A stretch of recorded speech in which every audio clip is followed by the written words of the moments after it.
Vocês viram os vídeos do GTA 6 que tá saindo, cara? Tipo, o nível de detalhe, o nível de complexidade que vai ter nesse jogo. Eu recentemente dei upgrade no meu computador pra fazer lives lá no clube. Inclusive, não fiz uma desde que os upgrades chegaram no PC. Eu preciso largar de ser vagabundo e fazer logo. E eu tô com receio que esse jogo não vai rodar no meu PC. Com peça nova. Eu sei que eu preciso ainda trocar a placa de vídeo, né? A placa de vídeo atual, que é uma 1050, não vai tancar esse jogo mesmo. Mas eu troquei processador, troquei placa-mãe, troquei tudo, menos a placa de vídeo ainda. E mesmo com a placa de vídeo nova, eu ainda tenho receio que talvez não rode. Live esquece, eu já sei que live não vai rolar de GTA V, mas 6. Inclusive, me deu vontade de jogar um GTA V, né? Faz uma cota que eu não jogo. Ele tá aqui do ladinho aqui, ó. Meu GTA V. Faz uma cota que eu não jogo. Mas eu até peguei e separei ele aqui bonitinho, que eu tô pensando em, tipo, depois que eu gravar e editar esses vídeos aqui, jogar um pouquinho, ou amanhã de manhã, antes de eu começar a fazer os vídeos de amanhã. No caso, de amanhã, de quando eu tô gravando. Jogar um pouquinho também, tá ligado? Faz tempo que eu não jogo. Mas uma coisa muito interessante sobre o GTA 6 é que ele vai ser lançado em junho de 2026. E vai ser, tipo, na mesma semana da final da Champions League e alguns dias antes também, eu acho que umas 2 semanas antes do início da Copa do Mundo de 2026. E a gente vai estar no meio da temporada de 2026 no novo regulamento, que a gente não sabe como vai ser e pode ser competitivo, pode ser dominante por um lado, mas pode ser competitivo. Então a gente vai ter um 2026 com GTA 6, com Copa do Mundo e com Champions League, tudo ali no espaço de um mês, mais o Mundial de 2026 rolando ali com os novos carros, com... A gente não sabe como vai estar as potências, equipe nova. Então, junho de 2026 vai ser... Maio e junho de 2026, daqui a um ano, vai ser, cara, top meses da história, tá ligado? Vai ser top meses da história. É algo que eu realmente estou ansioso. Agora, algo que eu não estou ansioso pra 2026 é descobrir que o Ben Sulayem continua sendo presidente da FIA. Isso é algo que eu não vou estar ansioso para 2026, definitivamente. Esse ano aqui atual é ano de eleição da FIA e estou torcendo muito para que ele perca, independente de quem seja. O Carlos Sainz Sr., o pai do Carlos Sainz Jr., né? Eu acabei de explodir sua cabeça.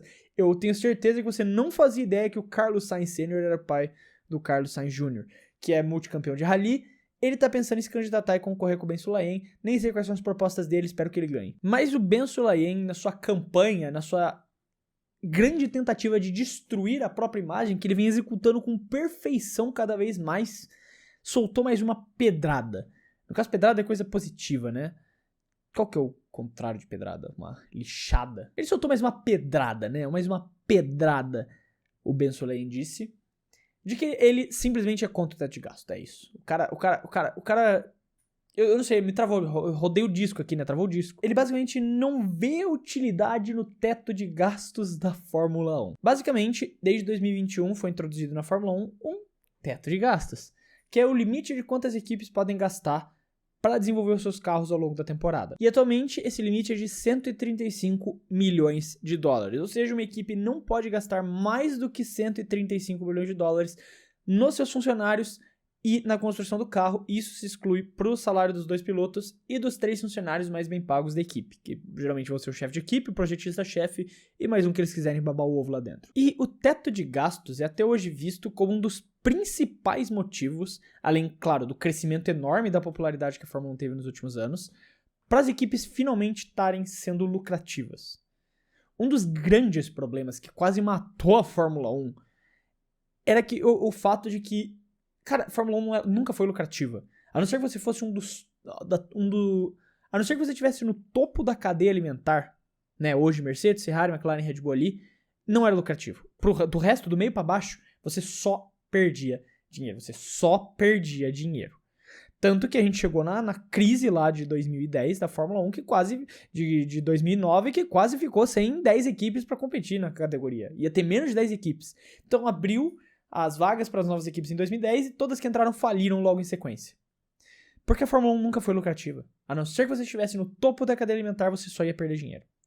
E a entrada do teto de gastos, esse controle que fez com que as equipes pudessem não se preocupar em gastar horrores só para tentar minimamente competir com as equipes ricas, fez com que todo mundo passasse a ganhar dinheiro. Além de, claro, o principal motivo, a popularidade que o esporte teve desde que a Liberty Media assumiu, a questão do Drive to Survive, que ajudou a aumentar a audiência do esporte, essa renovação que eles fizeram nas redes sociais para trazer um público mais jovem para a Fórmula 1, mas o teto de gastos é um dos pilares, né, que seguram exatamente essa estrutura do fato de que todas as 10 equipes agora são lucrativas na Fórmula 1 e eventualmente 11 no ano que vem. E para manter tudo em ordem, para garantir que as equipes não ultrapassem o teto de gastos, existe uma revisão, um controle feito pela FIA.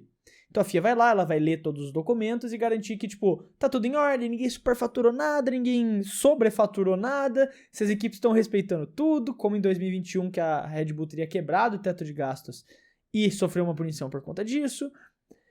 É a FIA que faz essa investigação, é a FIA que tem esse controle do teto de gastos.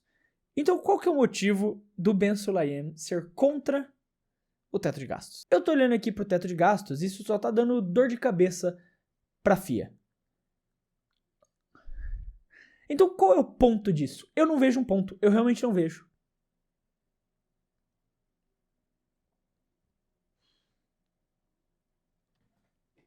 O cara é contra o teto de gastos que transformou a Fórmula 1, que é um dos pilares que ajudou a transformar a Fórmula 1 no esporte que realmente as 10 equipes lucram. E ele é contra ele porque dá trabalho pra FIA, porque a FIA tem que trabalhar demais verificando se tá tudo certo. Resumindo, ele não quer gastar dinheiro, tempo e recursos da FIA com isso. É isso, é basicamente isso que ele tá querendo dizer. Porque o trabalho de verificar tudo fica no colo da FIA e ele não quer. Ele não quer, ele tá cagando se as equipes estão lucrando, se as equipes não estão lucrando. Tipo, ele realmente não deu um argumento aqui pra ser contra. Ele basicamente só fala, eu só não vejo motivo pra isso. Tá. Ele não deu um argumento pra defender o caso dele. Ele só falou, eu não vejo motivo aí, eu não quero, tá dando dor de cabeça, a FIA tá tendo que gastar muito recurso e dinheiro nisso. As equipes estão lucrando finalmente, o esporte tá sendo controlado. Foda-se. Tá ligado? Foda-se. Não tô nem aí pra vocês. O teto de gastos, ele não entrou na Fórmula 1, como muita gente acreditou, pra impedir dominâncias. Porque isso sempre vai existir na Fórmula 1, faz parte da estrutura do que é a Fórmula 1. É um campeonato de construtores, você constrói o seu carro. Então vão existir equipes que vão encontrar formas de fazer o seu carro mais rápido. É da natureza do esporte. Mas o teto de gastos impede que as equipes mais ricas destruam as equipes mais pobres porque elas podem gastar 500, 600 milhões num carro, enquanto as equipes mais pobres nem chegaram no teto de gastos, conseguiam e gastavam mais do que tinham só para tentar acompanhar. Isso sim cria um pelotão mais próximo. Isso faz com que você não tenha uma disparidade tão grande dentro do geral do pelotão.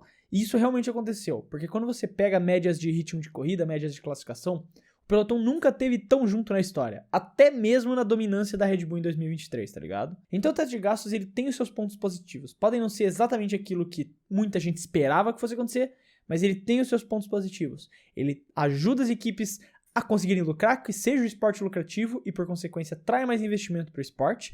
E também ajuda com que haja essa proximidade maior do pelotão. Em outros tempos, uma Sauber, por exemplo, estaria mais no fundo do que eles já estão. Apesar de ter melhorado um pouco no GP de Miami, como a gente viu, o carro estava mais competitivo. Mas a Sauber estaria numa situação 1000 vezes pior. As equipes de fundo seriam realmente equipes de fundo. Cara, se você assistiu as temporadas de 2010 com as equipes que chegaram, as novatas lá, você vai entender o que eu tô falando.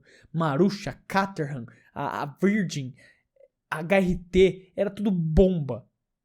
Era tudo bomba, cara. Era papo de levar, 2, 3 voltas na corrida esses carros, de tão ruim que era. Hoje em dia, tipo, se o líder dá volta em 3, 4 carros já é muito, tá ligado? Numa corrida normal. É extremamente raro você ver alguém levar 2 voltas, cara. Mano, eu acho que desde a Williams de 2021, desde a Haas de 2021, eu não lembro, assim, de ser normal carros levarem 2 voltas, tá ligado? Que foi o primeiro ano do teto de gastos. Então, depois disso, não é mais comum, não é algo que acontece toda a temporada como acontecia antes, tá ligado? De os carros ruins serem horríveis. Hoje o carro ruim é ruim, mas pelo menos consegue brigar com os outros carros ruins, tá ligado? Ele não é ruim isolado, ele é ruim junto com os ruins. Ele faz parte da gangue dos ruins ali. E, mano, acabar com o teto de gastos é uma bizarrice sem tamanho pra mim. Tipo, só dele...